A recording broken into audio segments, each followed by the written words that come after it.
Vamos a iniciar con este tema de autofagia, que es un tema eh, muy reciente, casi que en pocos cursos lo tocan, no sé si ustedes lo irán a ver en bioquímica, no sé si lo habrán introducido en ese curso, pero en caso de que lo hayan hecho, yo les voy a dar una perspectiva muy diferente del tema. Voy a empezar hablándoles de este término que se llama el uróbono, porque está un poquito relacionado con el tema de autofagia. Autofagia suena como comerse a sí mismo, ¿no? Entonces, les hago esta analogía con el uróboro, que es un símbolo de la iconografía egipcia y de los gnósticos también. Fue utilizado en, en el medioevo por los alquimistas, y es la representación de una serpiente o un dragón que se, que se come a sí misma, y lo que representa es el ciclo interminable de las cosas. Es como el, el nacer, el morir y el renacer. Y simboliza, es un poquito nihilista en el sentido de que simboliza que no importa lo que se haga, el ciclo siempre va a volver a comenzar. Entonces les quería hacer como esta analogía con el tema que tenemos hoy. ¿Qué es la autofagia? La autofagia es un proceso fisiológico. Esto es muy importante, quiero que lo tengan bien claro. Fisiológico.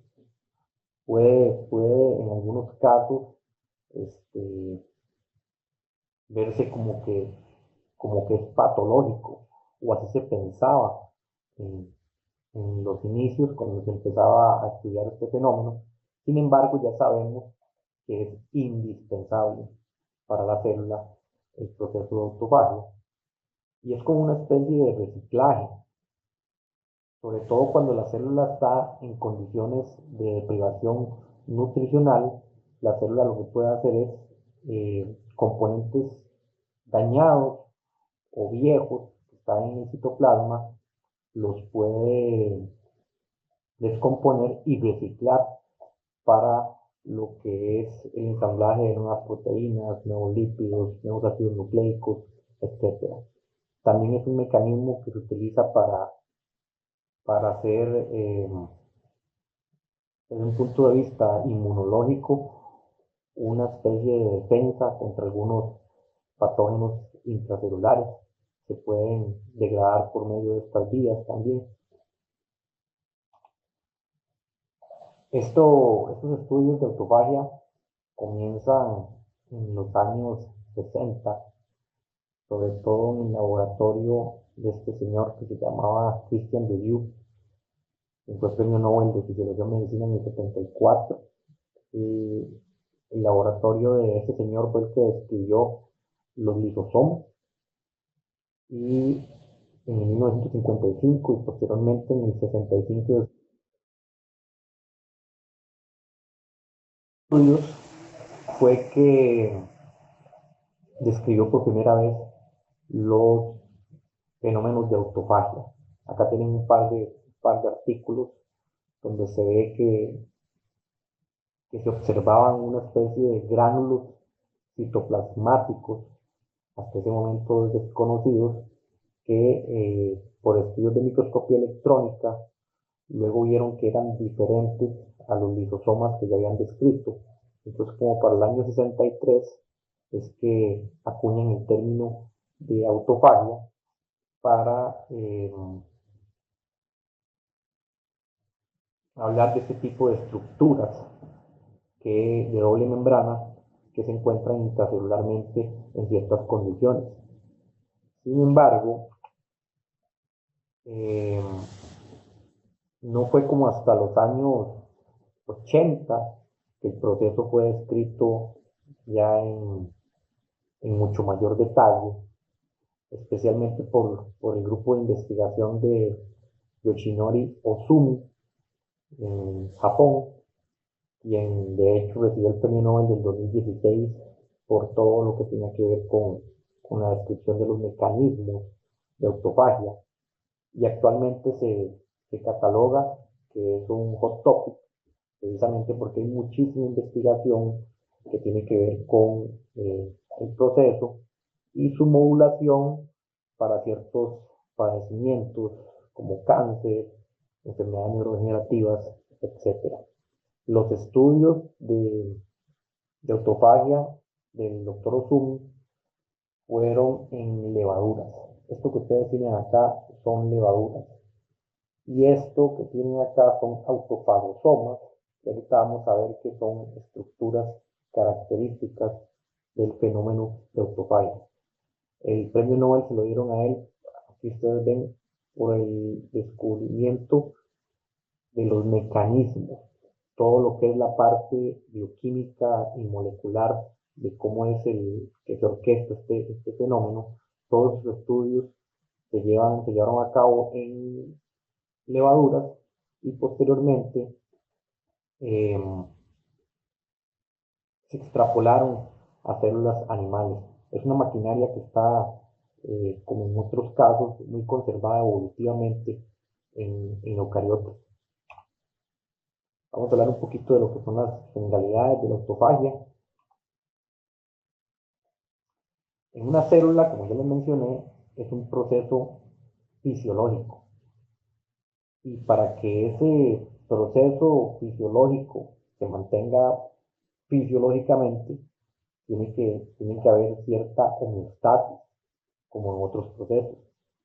Entonces, en esta curva yo les enseño, por ejemplo, que si la autofagia está eh, en niveles muy bajos, la célula puede tender a ser más susceptible a, a estrés por deprivación nutricional. Hay un nivel homeostático de autofagia y por otro lado, si hay más bien una activación excesiva del proceso, la célula podría más bien autodigerirse. Y eso, eh, como vamos a ver la próxima clase, hay de hecho un tipo de muerte celular que se llama muerte celular autofágica, donde hay una especie de sobreactivación de estas vías para llevar a cabo un mecanismo de muerte celular. ¿Cuáles son los productos de ese catabolismo autofágico?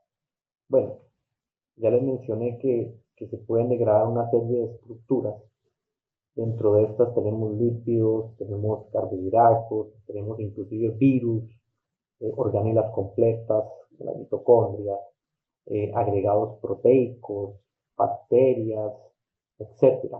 Y por autofagia, los componentes a nivel macromolecular de, de estos pueden ser reciclados para generar nuevos aminoácidos, nuevos lípidos y nuevos azúcares que pueden ser utilizados en otras vías como las vías de síntesis proteica, la gluconeogénesis, el ciclo de Krebs, síntesis de membranas, síntesis de péptidos, la glicólisis, etc.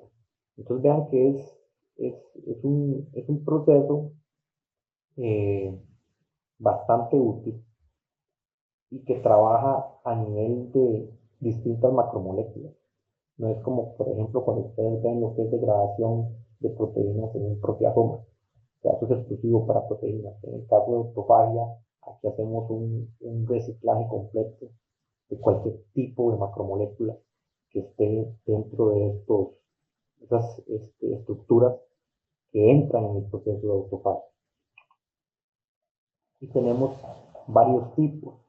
En términos generales, hablamos de macroautofagia, este fenómeno que está acá, que ahorita lo vamos a ver en detalle. Estas son las etapas que pasan. Todo converge en el lisosoma.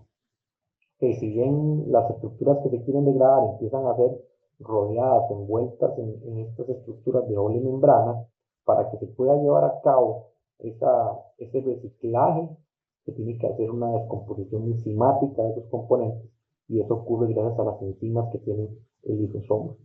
Entonces, la macroautofagia involucra esa formación de estructuras de doble membrana a nivel citoplasmático, pero también tenemos otros tipos de autofagia, como la microautofagia, que básicamente es que algunas moléculas directamente pueden entrar al lisosoma.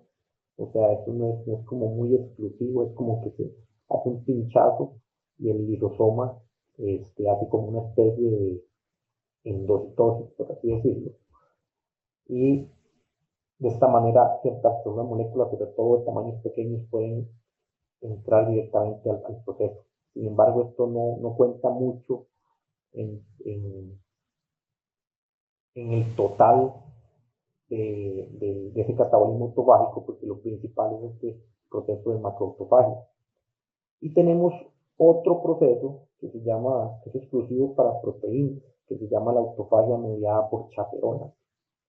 Es un tipo de autofagia solo de proteínas, y las proteínas exponen un motivo para que se lleve a cabo. Y este motivo proteico puede ser así como esta secuencia de aminoácidos que tienen ustedes acá. Esto es una señal que a nivel proteico en la célula le indica o es distintiva del proceso de autofagia mediada por chaperones.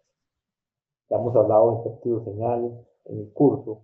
Entonces, este péptido funciona para eso. Una proteína que exponga este péptido va a entrar en contacto con otra proteína chaperona, que lo que hace es que le hace un cambio en el folding para que entre en contacto con este transportador que está en la membrana de los lisosomas para internalizar dicha proteína al lisosoma.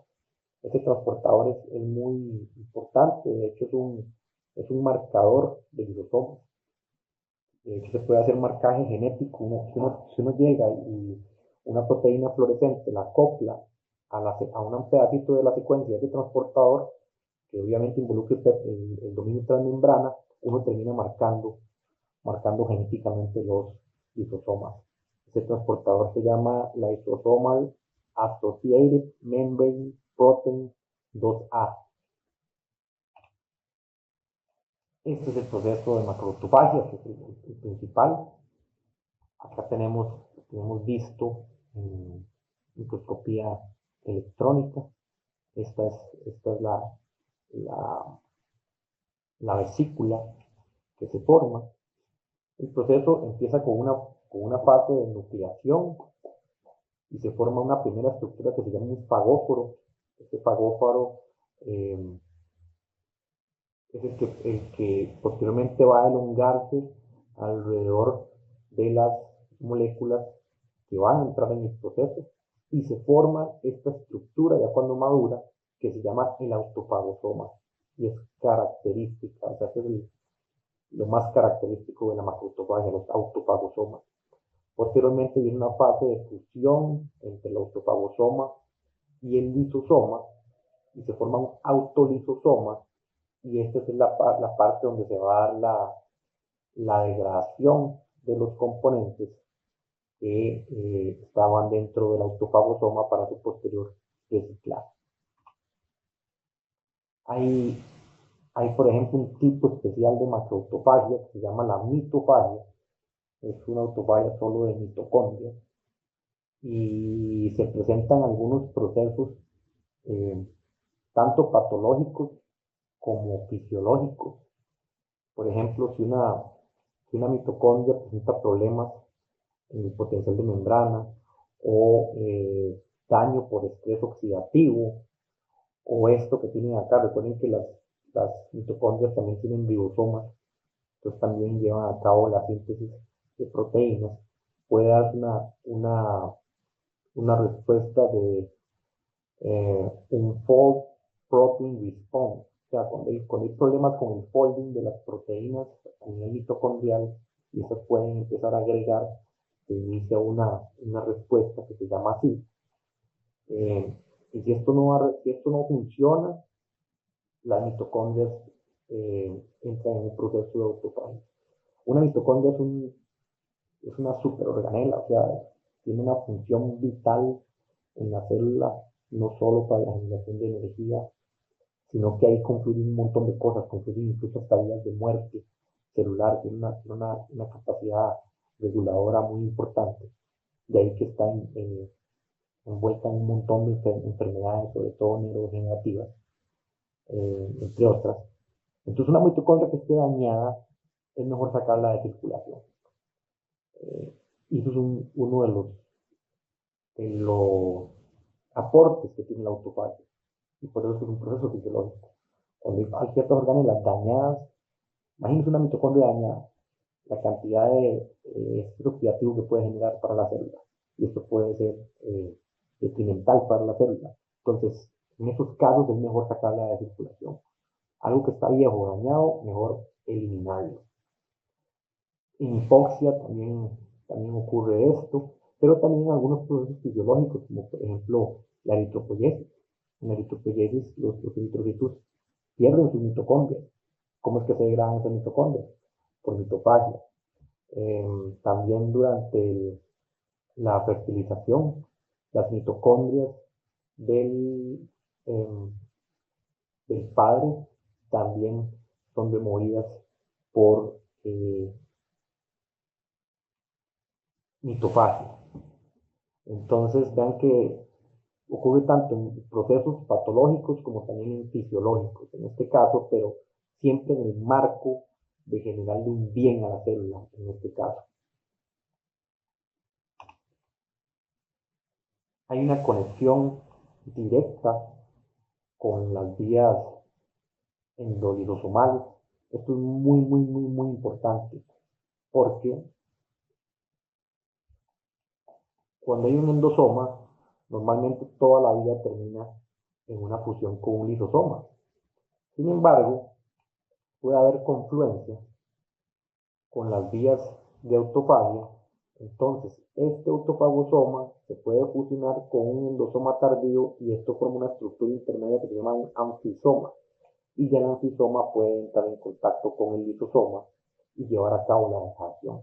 Entonces vean que es como una especie de confluencia que a la vez permite que los componentes de la célula, como los lisosomas, puedan utilizarse en un modo más, eh, por así decirlo, óptimo, en el sentido de que si yo tengo que llegar acá y degradar con un lisosoma, ese mismo lisosoma, al fusionar estas dos cosas, me funciona para degradar no solo lo endosomal, sino también lo que viene por vías de autofagia. Entonces esto es una especie también de reciclaje a nivel de la célula, de sus componentes. ¿Y qué importante tiene esto acá? Que hay patógenos intracelulares que entran por endosomas y así, tienen que tener una manera de escapar del endosoma. Porque si no escapan del endosoma, van a terminar degradándose con el lisosoma. Entonces, ustedes van a ver en diferentes cursos, cuando vean los ciclos de vida de algunos patógenos intracelulares, si ingresan por medio de endocitosis, van a tener la manera de hacer ese escape del endosoma, porque si no, terminarían degradando. También, como les mencioné en la clase pasada, hay una conexión con la biogénesis de los exosomas. Aquí vemos que igual eh, estos exosomas que se forman dentro de estos eh, cuerpos multivesiculares pueden directamente ir, fusionarse con la membrana y liberarse, pero también podrían formar un anfisoma con las, con las vías de autofagia y posteriormente degradarse en un lisosoma y de esta manera evitar que sean excretados al exterior. Entonces vean que todas estas vías vesiculares están interconectadas, todo lo que es autofagia con exosomas, con vías lisosomales. Vean que esto está conectado directamente también con todo lo que tiene que ver con el transporte vesicular por retículo endoplásmico, por Golgi. Entonces vean que la célula tiene como a nivel vesicular, ustedes reciben una clase completa de esto. Y esto es como para ir amarrando ese concepto de que todo lo que tiene que ver con transporte vehicular en la célula está muy interconectado. Profe, disculpa, antes de continuar, digamos, algo que no me quedó claro. Siempre que hay un endosoma, eso se termina degradando en un lisosoma. ¿O cómo fue eso? Sí, casi siempre la vida es completa. Casi siempre cuando hay los endosomas, o sea, si el endosoma ya está tardío y está viejo, termina fusionándose con un lisosoma. ¿Ya? Lo que tiene que, si tiene que haber algún cargo que no tiene que degradarse o algo así, normalmente esto se evita antes. Si usted llega a tener el endosoma ya tardío, eso posteriormente va a fusionarse con un lisosoma. Ok, vamos a hablar un poquito de lo que es la regulación molecular. Es un fenómeno muy complejo. Acá lo que les muestro es nada, es una simplificación del proceso. Sin embargo, quiero que ustedes vean agentes moleculares que son importantes. Bueno, todas estas cosas que dicen ATG viene de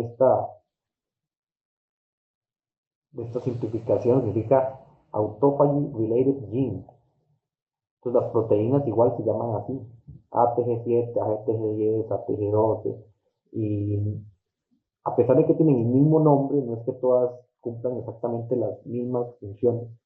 Algunas pueden ser incluso fosfatasas, otras pueden ser proteasas de algún tipo, pero como participan en esas vías se les ponen esos nombres independientemente de su función bioquímica. Una proteína que es indispensable es esta que se llama mTOR. mTOR eh, significa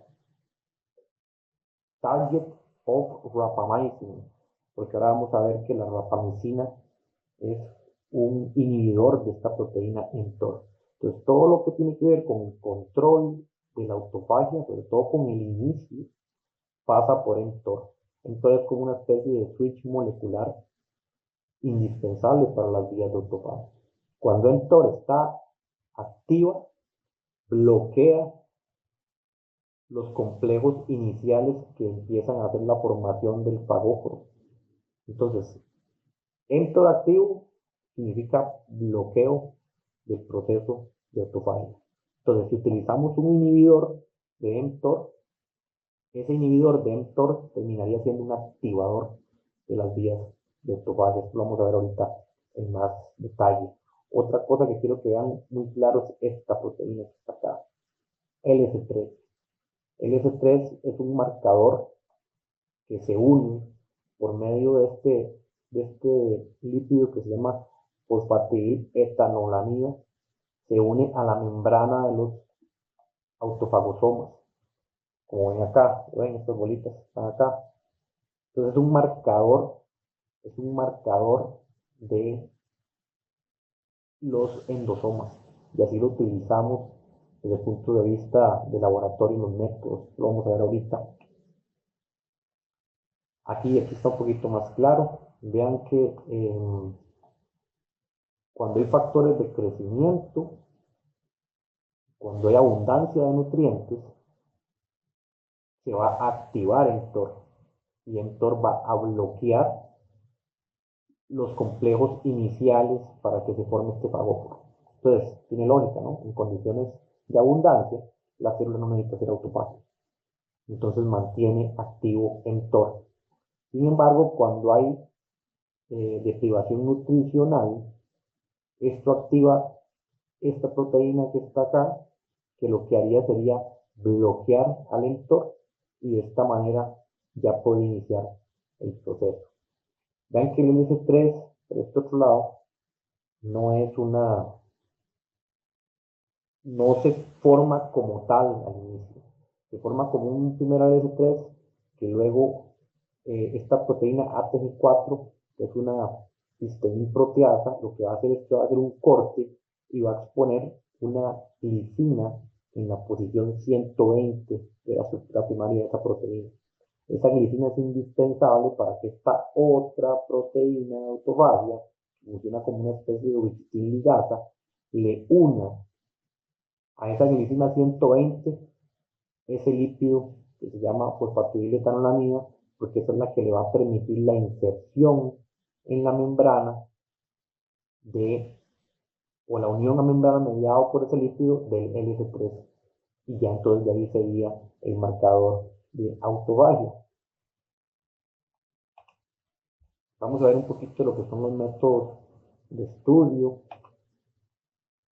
Nosotros trabajamos mucho con inductores e inhibidores químicos de la autofagia. Hay muchísimas sustancias ya reconocidas en diferentes partes de la vida. Por ejemplo, vean que la rapamicina, como les decía, la rapamicina lo que hace es que bloquea al mTOR. Entonces vean que estos en verde son activadores o inhibidores que inducen autofagia. Y los que tenemos en rojo son inhibidores de la autofagia. Entonces, este rapamicina es un inhibidor que inhibe al mTOR. Y el mTOR es una proteína que inhibe la autofagia. Entonces, si usted inhibe el inhibidor, termina activando el proceso. Tenemos esto otro como metformina, por ejemplo, que lo que hace es que activa a un inhibidor de mTOR. Entonces, activa el proceso. Tenemos ya a corriente abajo, tendríamos lo que es la ofilomicina y la cloroquina, que lo que hacen es que bloquean la unión del autofagosoma con el lisosoma. Y esto ya es un bloqueo corriente abajo. Estos bloqueos son más arriba a nivel inclusive de mTOR. Entonces uno no es como que trabaja con los inductores o los inhibidores solos. Uno necesita lo que se llama un readout. O sea, yo inhibo y tengo que monitorear si el proceso se dio o no se dio de alguna manera. Entonces necesito, por ejemplo, sustancias como, por ejemplo, esta, la naranja acidina, que es un marcador de autofagosoma. Es una molécula que se acumula en vesículas fatídicas. El problema es que no es muy específica. Entonces podría marcarme también lisosomas. Cuando ingresa a esas vesículas acídicas, se protona y cambia su espectro de emisión. Pasa de verde a naranja y nos da este marcaje que está acá. Entonces, esto que ustedes ven acá, estos pueden ser autofagosomas, pero también pueden ser vesículas acídicas de misma manera. Pueden ser incluso endosomas tardíos, que ya se van acidificando un poquito. Podrían ser lisosomas. Entonces, esto es como una de las sustancias que primero se utilizó para estudiar el proceso. Sin embargo, no es muy específico. Entonces, para ser más específicos, vamos a recurrir a un marcaje genético y utilizar células que contengan estos sensores codificados genéticamente. ¿Por qué es indispensable esto para el estudio de autofagia? ¿O por qué es mejor? Porque resulta que la autofagia es un proceso dinámico, no es un proceso de un punto y ya. O sea, está dándose constantemente una formación de autofagosomas, una degradación de los autofagosomas, formación, degradación, formación, degradación. Eso es lo que llamamos flujo autofágico. Entonces es algo que yo no puedo medir en un tiempo determinado nada más, decir, ok, ¿cómo está la autofagia acá? Y pum, en una célula, por ejemplo, fijarla y hacerle una tinción. Y es como extraño. O sea, no es lo que uno quisiera ver. ¿Me explico? Para poder medir esto se necesita que se haya acumulado un poquito metabólicamente. Entonces es un proceso que se estudia mejor o de una manera más eficiente si lo estudiamos por light cell imaging en células que estén vivas. Pues, cómo es que vamos a realizar este marcaje? Yo les mencioné que el LS3 es un marcador de autofagosoma. Entonces, lo que se hace es que se toma el gen del LS3 y se fusiona con el gen de una proteína fluorescente. Esto a nivel de ADN se introduce en la célula, se va a producir una proteína de fusión que es LS3 pegada a GFP. Entonces, los autofagosomas se van a marcar en verde por la proteína fluorescente verde. Entonces, en una situación, por ejemplo, control normal, uno podría ver que el LS3 está citoplasmático, como en este caso, pero cuando hay deprivación nutricional, por ejemplo, o de alguna manera activamos o inducimos autofagia, va a empezar a formarse esta acumulación de los autofagosomas. Y para visualizarla más como una acumulación, que ya les mencioné que hay formación y degradación. Para poder estudiar bien este flujo, se usan también inhibidores como este, como la vafinomicina A1. La vafinomicina A1 lo que hace es que va a bloquear la unión del lisosoma con el autofagosoma y de esta manera entonces no va a haber degradación. Entonces, si no hay degradación, yo voy a ver acumulación de los autofagosomas.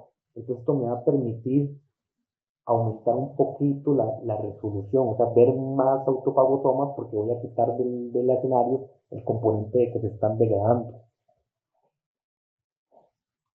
Entonces, ¿cómo lo veríamos? Esos son resultados reales que hacemos nosotros en el laboratorio, utilizando sensores moleculares con inhibidores. Entonces, tenemos un estado de equilibrio en la autofagia que contempla tanto la formación como la degradación de estos autofagosomas. O sea, el proceso funcionando. En la condición con bafilomicina, o sea, este bloqueo de acá, yo vería nada más la formación. Entonces yo puedo definir que el flujo autofágico es la condición o la cantidad de autofagosomas en la condición de bafilomicina menos lo que yo observe en la condición de equilibrio en un tiempo determinado.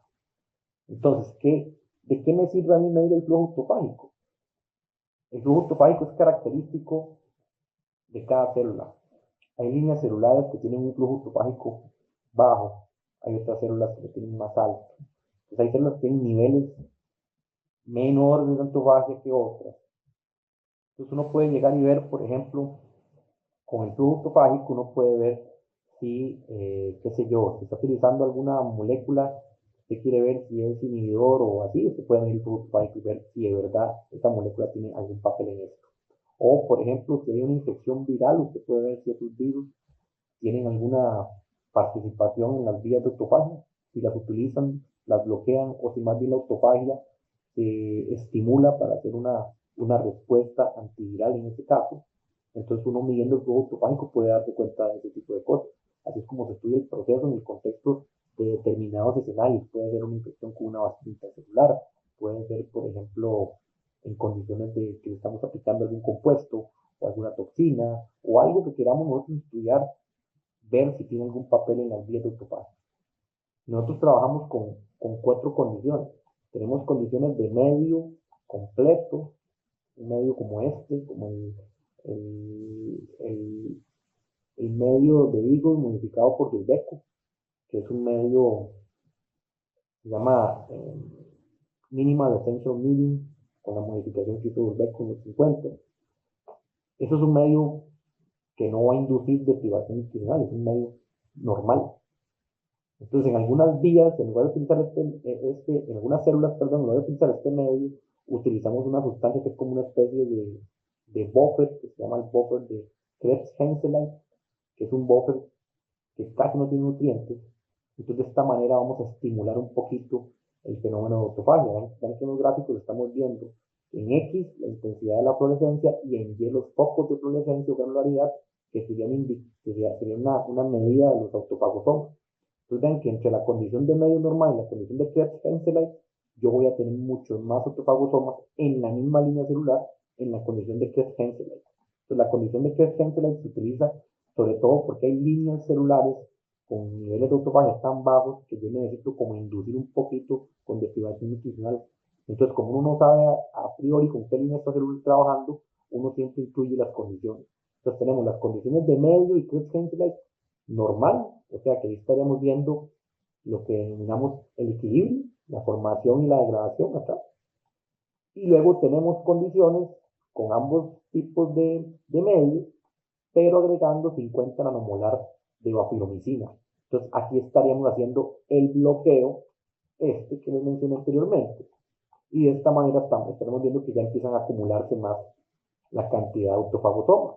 Entonces, si yo hago, por ejemplo, una medida de la cantidad de autofagosomas acá y la cantidad acá, y yo simplemente hago esta resta, yo voy a tener un valor numérico que me va a hacer reflejo de ese flujo autofágico. Ahora, esto es un sensor que se hizo primeramente y ahora tenemos sensores de segunda generación. Estos sensores de segunda generación son un poquito mejores porque no involucran nada más una proteína fluorescente verde, sino que también involucran una proteína fluorescente roja. Resulta que las proteínas fluorescentes verdes son más sensibles a la degradación y a la acidificación un poquito, mientras que las proteínas rojas son más fuertes o resistentes a la acidificación. Entonces, el autofagosoma, podríamos ver como que hay autofagosomas un poquito más tempranos y otros un poquito más tardíos que ya se van acidificando un poquito más. Entonces, en unos autofagosomas tardíos, más ácidos, puede que el verde ya deje de florecer bien, sobre todo cuando están en etapas justo antes de fusionarse con el lisosoma, pero el rojo sí los marcaría. Entonces, de esta manera me permite ver un poquito, monitorear un poquito más en el tiempo el comportamiento de los autofagosomas. Nosotros trabajamos con ese tipo de sensores también. De hecho, un investigador acá que se llama Isaac Quiroz posiblemente les va a dar banco de sangre a ustedes el próximo año cuando vuelva de su doctorado. Él hizo un estudio en cáncer, que ya está publicado, viendo las vías de autofagia en cáncer, y yo colaboré con él haciéndole los sensores para lo que fue este sensor de autofagia. La primera vez que lo utilizamos fue con él, y vean que estas son las condiciones que tenemos. En este caso tenemos un medio completo. Estas células utilizan un medio que se llama RPMI, no es DIMEM, es un otro tipo de medio, simplemente es un medio completo, pero con otro nombre, se llama RPMI. Tenemos las condiciones también de Krebs-Henselite, como les mencioné antes, tenemos las dos condiciones sin bafilomicina y las condiciones con bafilomicina. Entonces vean que en las condiciones sin bafilomicina podemos llegar a ver esos autofagosomas más como algo más así, lo ven como este rojo. O sea, se empieza a acumular más el rojo este, porque casi que uno ve muchísimo esto. Y luego en las condiciones con bafilomicina, ya cuando uno bloquea la degradación, como no hay degradación, se acumulan tanto la proteína verde como la roja, muchísimo, entonces da como una tonalidad un poquito más amarilla. Quiero que observen acá, es esto que está acá son autofagosomas, ya que en la condición de Krebs-Henselite hay muchísimo más comparado con esto, simple y sencillamente por la deprivación nutricional que induce el Krebs-Henselite, que induce el proceso. Y vean que ya en la acumulación que se da con el bloqueo con bafilomicina, ya se pasa de verse ese rojo a verse más como amarillento, ese tipo de cosas. Y acá en las condiciones con que siempre hay muchísimo más. Y así fue como se utilizó para hacer ese reporte de flujo autofágico en el estudio. Tenemos sensores de tercera generación, que estos los introduje yo acá al país y yo sinceramente yo no he hecho ningún trabajo con ellos todavía. Sin embargo, se los pasé en una colaboración con Mónica Prado, la vicedecana y investigadora de prototología médica. Y ella con un estudiante de maestría, que se llama Hexton, están viendo el papel de las vías de autofagia en un modelo celular de células endoteliales en el contexto de la infección con Plasmodium falciparum. O sea, lo están viendo en malaria, cómo hay un juego entre las vías de autofagia y la infección por el parásito. Yo les pasé este tipo de sensores y esos sensores son muchísimo mejores. ¿Qué tiene de mejor este sensor? Primero, tenemos una proteína verde fluorescente, pero ya no es cualquiera. Ahora tenemos una proteína verde fluorescente que es inclusive sensible o más sensible al pH. ¿Ya? que las proteínas normales. Entonces, con solo que haya un bajonazo en el pH, vean acá la comparación con una proteína verde que se llama GFP normal, esta que se llama wasabi, que es otra proteína verde. Esta pH loading es una proteína fluorescente verde mucho más sensible al pH. Vean que ya pH de 6 o pH de 5, la proteína se apaga. Entonces, como estamos trabajando con sensores dobles, esto es ventajoso porque es esto mismo que tenemos acá. Queremos ver el verde apagado y ver el rojo encendido. Y ya cuando haya bloqueo queremos ver el amarillo, que sería por la fusión de estos dos colores. Entonces en este caso tenemos una proteína roja, pero se llama MCATE, es otro tipo, y tenemos una proteína sensible al pH, que es esta pH loading. Entonces vean que acá, por ejemplo, la proteína roja es súper resistente a los cambios de pH, no le pasa nada, no se apaga, mientras que la pH loading, vean, pH 6 a pH 5 ya empieza a apagarse. Vean que cuando la devuelven de 5.5 a 7 se vuelve a prender. Pero cuando se mantiene ese pH bajo está apagada. ¿Qué tiene de importante estos de tercera generación? Bueno, aparte de introducir esta proteína sensible al pH en el verde, meter una proteína roja, far red, un poquito más resistente a los cambios de pH, metemos el concepto de un control. ¿Cuál es el control? El control es una versión del LS3 que tiene una mutación en la glicina 120. La glicina 120 es indispensable porque esa es la que se une la fosfatidiletoronamina, que es la que va a permitir la unión del LS3 a la membrana del autofagosoma.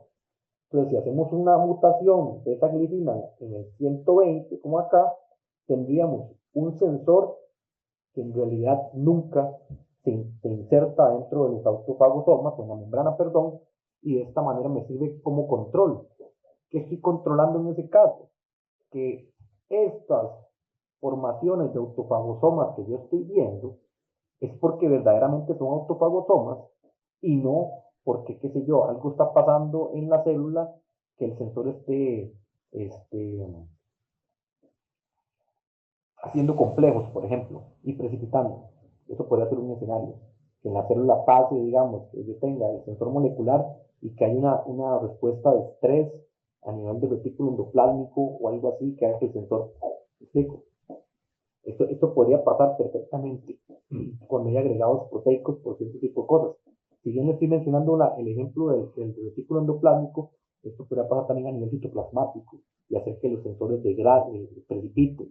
Entonces yo no sabría, esos puntos que estoy viendo son autofagosomas o son agregados del mismo sensor. Pero cuando comparo con una condición como esta, que es una condición con un control, yo puedo ver, por ejemplo, vean acá las células con el control. Las células con el control, la fluorescencia es completamente citoplasmática. Vean que no hay acumulación de nada. Incluso cuando estamos tratando con cloroquina, que la cloroquina hace lo mismo que la difiromicina, bloquea la fusión del autofagosoma con el lisosoma. Entonces, en el sensor funcional yo debería ver que aquí hay formación de autofagosomas, pero como este es el control no está pasando nada. Entonces aquí lo que estoy controlando es que el tratamiento no está haciendo nada raro que precipite o que se formen cúmulos del sensor que me vayan a perder en interpretación de esto. Ahora, vean las células que tienen el sensor funcional, tratadas tanto con rapamicina y torin, que la rapamicina y el torin son estimuladores de autofagia, como con el cloruro de amonio y la cloroquina, que son bloqueadores del proceso. Entonces, cuando bloqueo el proceso, se empiezan a acumular los autofagosomas. Cuando lo estimulo, hay un cierto número de autofagosomas, pero no tanto como cuando hay un bloqueo.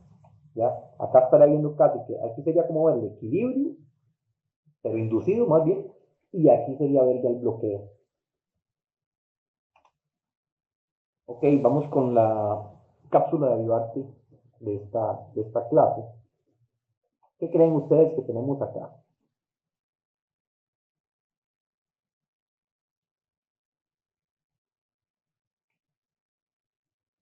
¿Qué ven ahí en esa imagen? ¿A qué se les parece? Es lo de los sensores de tercera generación. Parece, ¿verdad? Se parece.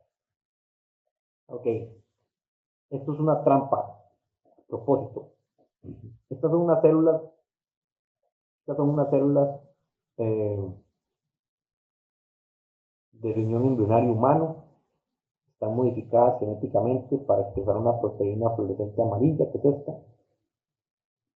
Los núcleos los marqué en verde. Y esto que ustedes tienen acá, moradito o fucsia, son mitocondrias. Entonces, lo metí a propósito para que ustedes vean que los sensores me dicen cosas, pero a estos niveles de resolución depende de la naturaleza del sensor. ¿Ya? No puedo como hacer una distinción exactamente, todo se ve muy parecido. Vean que incluso esto podrían parecer autofagosomas en una condición de bloqueo, ¿verdad? Pero no, son mitocondrias que para poder llover necesitaría muchísimo más eh, aumento para poder ver ultraestructuralmente la diferencia. Y sobre todo cuando hay marcaje con fluorocromos y así, o con proteínas fluorescentes, o lo que sea, es mucho el brillo muchas veces, entonces se pierde incluso ver los contornos de las células, habrá que bajarle mucho al láser que excita esto y todo, pero entonces como para que no se confundan, para que entiendan que si ustedes ven una foto y no les dan contexto, no pueden afirmar qué es lo que están viendo, ¿ya? Para que no se lleven ese mal concepto. Siempre depende de lo que estén marcando y ahí van a hacer la evaluación. Otra cosa importante es que en fluorescencia siempre necesitan un control. Ojalá un control de algo que no esté inducido o que no esté con el marcaje, si se puede, porque uno siempre de acuerdo con lo que ve con el control, así evalúa la muestra.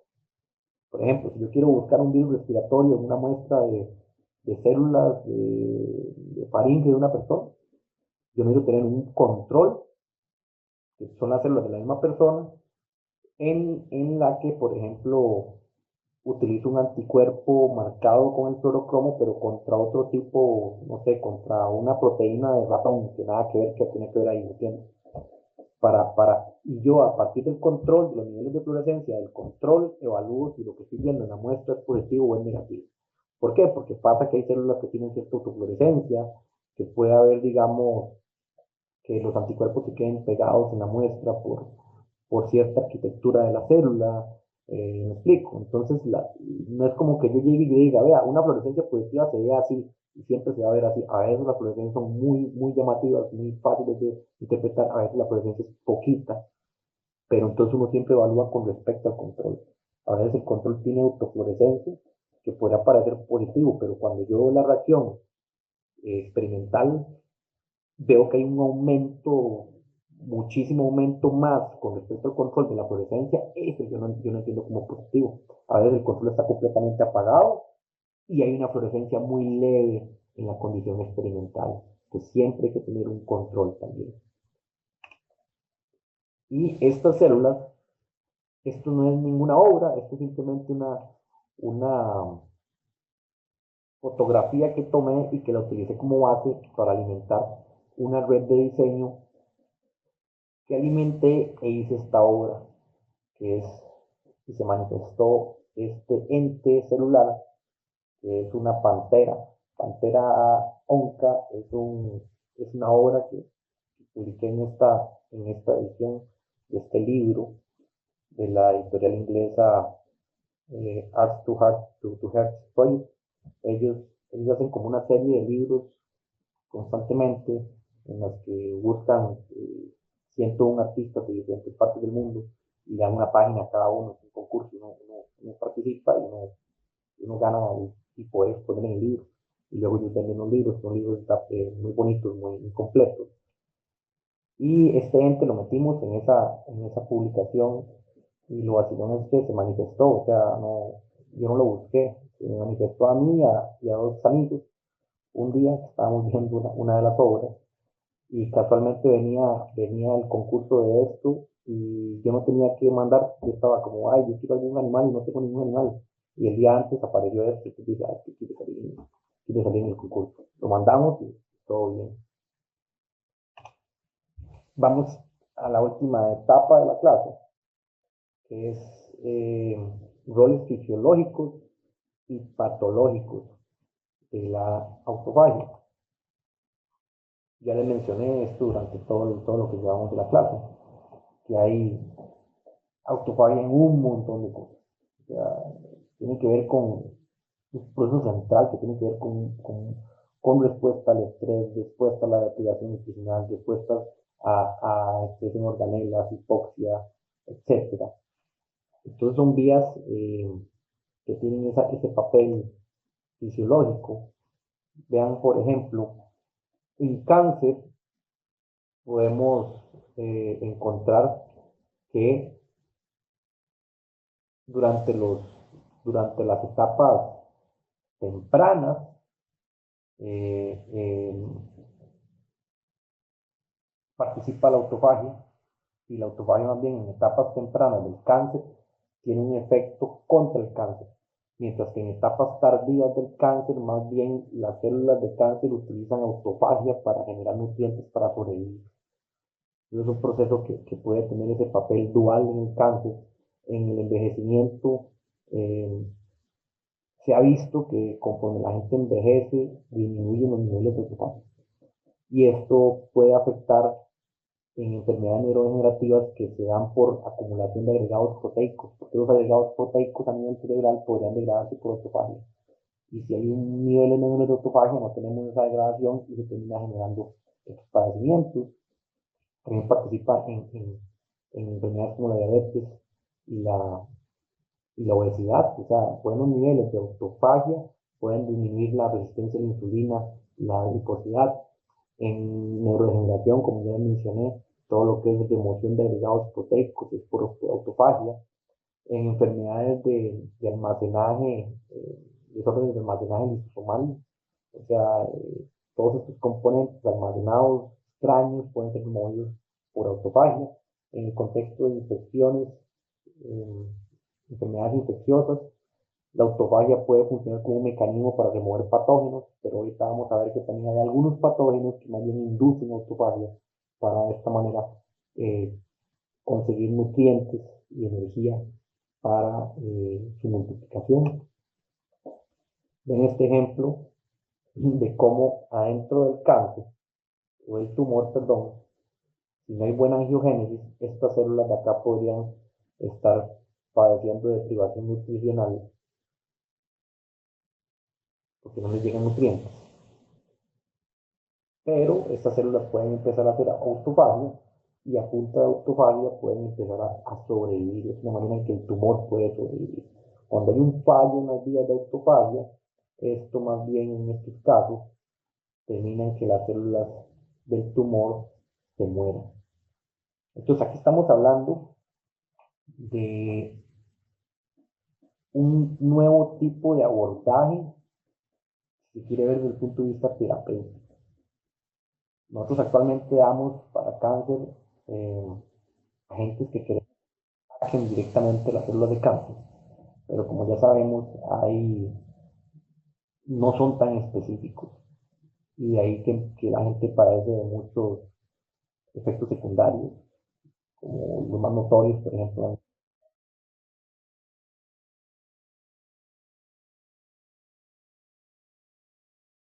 Hay una vertiente de tratamiento que se está viendo que tiene que ver con lo que es la modulación, más bien, de las respuestas a nivel celular.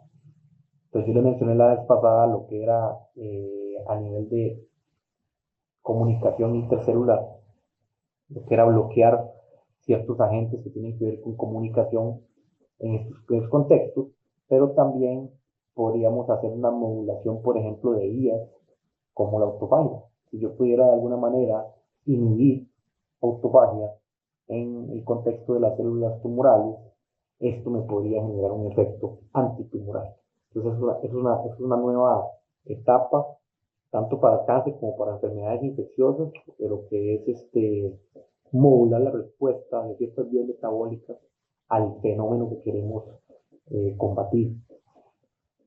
En tejido cerebral, unas células, esto es importante este concepto, que la autofagia no necesariamente solo beneficia a las células en las que se lleva a cabo, puede beneficiar a células que están en la vecindad. Por ejemplo, neuronas que se comunican a través del glutamato. Este glutamato puede, o el exceso de este neurotransmisor puede ser degradado por autofagia en astrocitos para generar glutamina que luego podemos utilizar en el ciclo de Krebs. Y también en fosforilaciones oxidativas también se genera lactato por glicólisis. Entonces vean que esa autofagia que están haciendo los astrocitos, es el concepto que quiero que vean, puede ser utilizado por otras neuronas, perdón. Vean esto en tejido cerebral. Es un estudio que se hizo en ratones y algo tan sencillo como deprivación nutricional, o sea, ayuno. Esto es el cerebro de ratones modificados genéticamente, por eso que expresan el GFPLS3. Pues, ¿cómo es que un ratón expresa el GFPLS3? Como ya les he mencionado en otras clases. Se toma el cigoto, se modifica genéticamente con este sensor, entonces el ratoncito va a expresar GFPLS3 en las células de todo su cuerpo, incluyendo las células del cerebro, por ejemplo.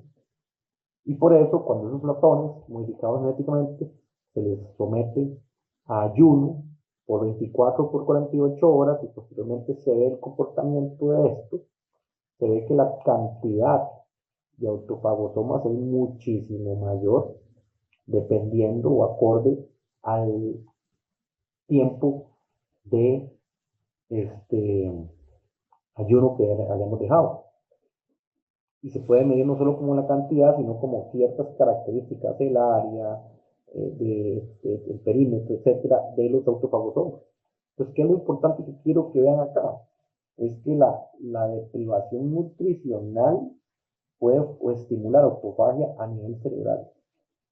Y esto puede tener un efecto protector para ciertos padecimientos neurodegenerativos que pasan, sobre todo, ya se sabe, por acumulación de cuerpos de inclusión que son agregados proteicos. Por ejemplo, en Parkinson o en Alzheimer se ven ese tipo de inclusiones en el cerebro de pacientes y se cree que tiene que ver muchísimo con niveles bajos de autofagia, muchísimo. Y sobre todo, ya que estos son padecimientos neurodegenerativos, son padecimientos que no pasan de un día para otro, pasan por una acumulación de cosas durante muchísimos años en la vida. Entonces, estimular de cierta manera la autofagia tendría un efecto protector contra este tipo de padecimientos, dado que esos cuerpos de inclusión que están formados en su mayoría por agregados proteicos podrían ser degradados por autofagia. Ya cuando usted ve el cuerpo de inclusión, reitero, es algo que pasa en el tiempo, no es que pasa de un día para otro, ¿verdad? Igual en el envejecimiento. Yo les digo que conforme la gente envejece, sus niveles de autofagia van bajando a nivel de la mayoría de las células de su cuerpo, incluyendo las del cerebro. Entonces, si hay una relación directa entre que haya niveles bajos de autofagia y que haya envejecimiento. En algunas infecciones, como con el caso del dengue, por ejemplo, y algunos flavivirus, vemos que más que un efecto antiviral, más bien estos virus son una excepción que más bien estimulan las vías de autofagia para generar lípidos que luego por beta oxidación generan ATP que ayuda a la misma replicación del virus. Entonces vean que no siempre tienen un efecto, o no siempre la autofagia tiene un efecto antimicrobiano en agentes intracelulares. Ok, ya les mencioné lo del ayuno. Entonces está pero demostrado científicamente que el ayuno aumenta los niveles de autofagia. Y se sabe por estudios, por ejemplo, en lo que llamamos zonas azules del planeta, incluyendo la que tenemos acá en Costa Rica, en la península de Nicoya, que algo que se asocia directamente con longevidad son los hábitos alimenticios de las personas. El tipo de alimentos que consumen, el hecho de que las personas tengan hábitos también mesurados. O sea, han encontrado que son personas que tienen dietas muy simples, o sea, muy naturales, no cosas procesadas. Y hay algo que es importantísimo, y es que la gente no tiene lo que llamamos gula. La gente tiene hábitos muy mesurados para comer, come hasta la saciedad, hacen mucha actividad física, por supuesto, también, todo, pero el hecho de no estar, no comen a deshoras tampoco, no están comiendo en altas horas de la noche. Recuerden que todos los procesos tienen ritmo circadiano. Si usted llega, por ejemplo, y se pone a comer de noche un montón, los niveles de insulina de noche son menores que los que usted tiene de día. Entonces va a empezar a tener un montón de azúcar ahí en sangre que va a empezar a hacerle estrago. Su cuerpo no está ni siquiera listo para estar metabolizando ese nivel, está más bien para descansar. Entonces, se sabe que lo que es tener hábitos mesurados en cuanto a la alimentación tiene un efecto completamente benéfico en la salud en general. Ok, entonces pensemos acá en dos cosas. Ya ustedes habrán escuchado lo que es el ayuno intermitente,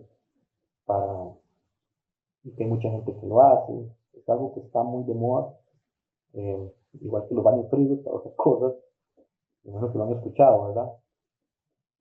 Tiene todo el sentido, tiene todo el sentido.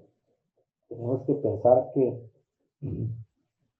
nosotros vivimos en un mundo que se ha moldeado en los últimos años por intereses comerciales, muchísimo por intereses comerciales. Entonces hay un montón de mitos que tienen que ver mucho con la misma industria de los alimentos, sobre todo en Estados Unidos. El mito de las 3 comidas diarias, eso es un mito. Hay otro montón de mitos que se han invalidado.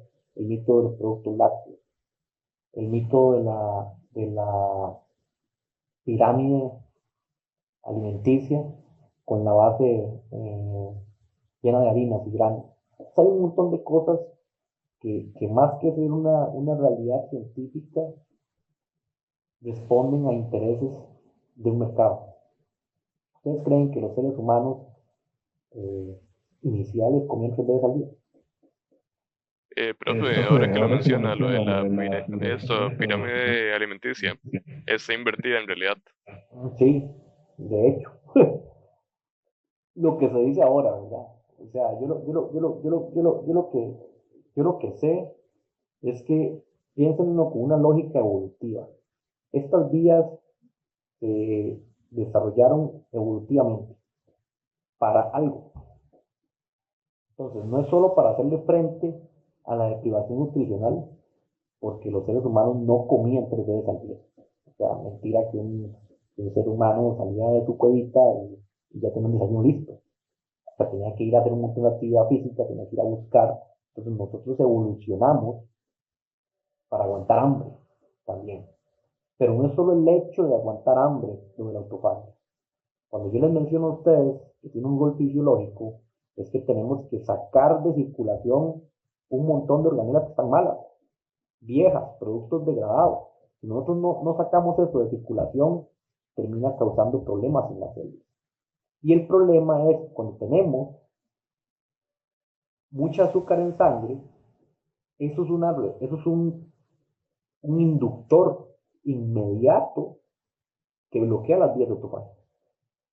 Entonces, por el estilo de vida moderno que estamos teniendo, de 3 comidas al día, de comer a deshoras, de alimentos excesivos en azúcares, en esas cosas, estamos teniendo un montón de problemas de salud que tienen que ver con el hecho de mantener apagadas vías metabólicas que son esenciales para la fisiología del organismo, como la de la autofagia. Entonces, no es solo el hecho de que vamos a no comer porque el ser humano tenía que aguantar hambre antes. No, es que aguanta hambre a la vez, le da más resistencia a la deprivación nutricional en el tiempo, pero a la vez te ayuda a, de cierta manera, regenerarte, a cierta manera, y hacer una limpieza a nivel del organismo. Entonces, de ahí que prácticas como el ayuno intermitente son prácticas que traen ese tipo de beneficios. Sobre todo porque estas vías de autofagia no se van a activar con 8 horas de ayuno. Eso no va a pasar. Para que se activen bien, se necesitan mínimo 12, idealmente más de 14 horas de ayuno. Y el ayuno es algo que es muy importante, o sea, se presenta mucho en muchas religiones también. Siempre el ayuno ha sido como un motivo, o se le ha visto desde una perspectiva positiva. Y acá les estoy demostrando en esta clase que desde el punto de vista fisiológico y bioquímico también es positivo. No sé qué opinan ustedes. Yo toda la vida he ayunado, o sea, tengo esa costumbre desde niño. O sea, siempre mínimo 12 horas todos los días. O sea, yo siempre me salto el desayuno. O sea, mi primer comida del día es el almuerzo, siempre. Y almuerzo entre 1 y 2 de la tarde, todos los días. No, pero ayuno completo, ¿verdad? O sea, no tomo ni café, ni tomo té, no tomo nada, ni agua en la mañana. Pero vean que el ayuno no implica eso, digamos, usted puede tomar café, puede tomar té, puede tomar siempre y cuando no tenga azúcares o proteínas o lípidos, usted puede ingerir esas sustancias y eso no rompe su ayuno. Entonces, esto es un plan que les menciono que es muy fácil de hacer. Es un plan de 14 días, o sea, una ventana de 14 horas de ayuno, 10 horas para comer. Y vean que dejar de comer a las 8 de la noche, pueden empezar a las 8 de la mañana o antes a tomar bebidas que no contengan azúcares, ni lípidos, ni proteínas, y ya empiezan a comer a partir de las 10 de la mañana. O sea, esto es algo súper realizable, es fácil. El hecho de no comer de noche es buenísimo. Te ayuda a dormir muchísimo mejor. O sea, es algo que el cerebro es un chupón de glucosa. Si vos lo tenés, si vos le das comida a deshoras, ¿qué va a pasar con tu azúcar en sangre? Va a mantener al cerebro trabajando en un momento en el que el cerebro debería estar más bien, o sea, enfocándose en todo lo que es la limpieza por líquidos de olor aquello, en una etapa más bien de detoxificación. Entonces, si comemos muy tarde, no solo mantenemos niveles de azúcar elevados en sangre que están en problemas a nivel periférico, pero también no descansamos igual. O sea, nuestro cerebro se mantiene funcional en esas cosas. Entonces, el hecho de no comer muy tarde en la noche es algo que trae muchos beneficios de salud a las personas. Y sobre todo si lo pueden mezclar con las cosas de ayuno. Ahora, disclaimer acá, esto no aplica para todas las personas. Si son pacientes con diabetes, si tienen algún tipo de trastorno de este tipo, mejor no. Tienen alguna condición de fondo o lo que sea, y ustedes quieren empezar a hacer este tipo de cosas, tienen que ir con un nutricionista a que les haga un plan para eso. Si ustedes no padecen de nada, son personas que tienen una buena salud, esto no los va a matar. Pero si tienen algún problema de fondo, los ayunos exagerados no se recomiendan en algunas condiciones. Entonces esto no es para todo el mundo. Pero si todo está en orden, es algo que les va a traer muchos beneficios. Entonces acá voy a terminar la clase. Sin embargo, les voy a presentar como algo extra, que no es parte de la clase, una aplicación biotecnológica que hice de este tipo de aplicaciones. Pero reitero, a nivel de evaluación estaríamos hasta acá.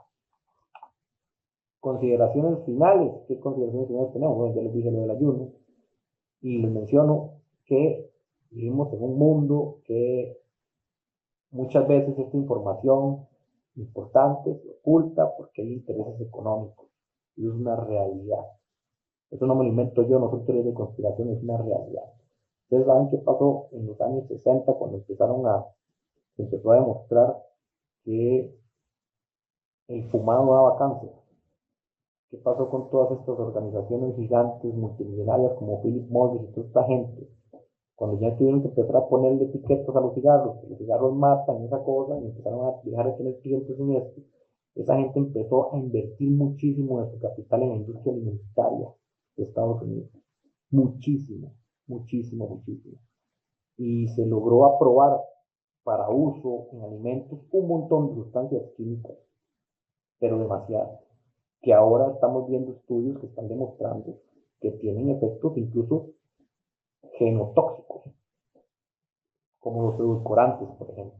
Entonces hay una industria de alimentos basada en falta de escrutinio desde el punto de vista de citotoxicidad y de salud de un montón de compuestos que utilizan en esa industria. Y no les importa a nadie. Es como lo que están haciendo ahora con la industria del vapeo. Usemos la lógica. Ustedes conocen una persona que haya vapeado por 60 años para ver qué les pasó. Entonces, ¿por qué dicen que vapear no hace nada? Así comenzaron, como que vapear no hace nada. No, es que no hace nada. O sea, no hay un estudio longitudinal que demuestre qué pasa cuando se vapea. Y no los va a haber. Un estudio longitudinal se hace y ocupo pacientes que hayan estado más de 50 años en eso. ¿Dónde me lo saco? ¿Me explico? ¿Ustedes creen que hay ese tipo de estudios en la industria de alimentos, cuando empezaron a agregarle un montón de químicos? No, no hay estudios. Y los estudios longitudinales son cosas indispensables para ver efectos de estas cosas. Los estudios de asociación del fumado con cáncer sí son estudios longitudinales que se hicieron y demostraron que esto era malo. Entonces, para que ustedes vean que el hecho del mismo ayuno ya no solo tiene un papel importante desde el punto de vista de lo que es inducción de autofagia, sino que también nos abstenemos un poquito de estarnos metiendo tanta basura al cuerpo, porque sinceramente en la sociedad en la que vivimos, comer sano cada día cuesta más. Cuesta muchísimo comer sano. ¿Por qué? Porque inclusive que yo coma puras verduras y puras cosas, en Costa Rica, donde todo está plagado de agroquímicos, donde somos el país que utiliza más agroquímicos en la agricultura. Entonces, el mismo hecho de comer saludable no implica que nos estemos metiendo un montón de cosas extrañas al cuerpo. Entonces, no nos pongamos paranoicos tampoco con esto, porque es inevitable y todos vamos a morir de algo. Pero, el hecho de ser un poquito mesurado en los hábitos alimenticios les va a traer un beneficio a su salud, definitivamente. Reitero, en condiciones de que no tengan padecimientos de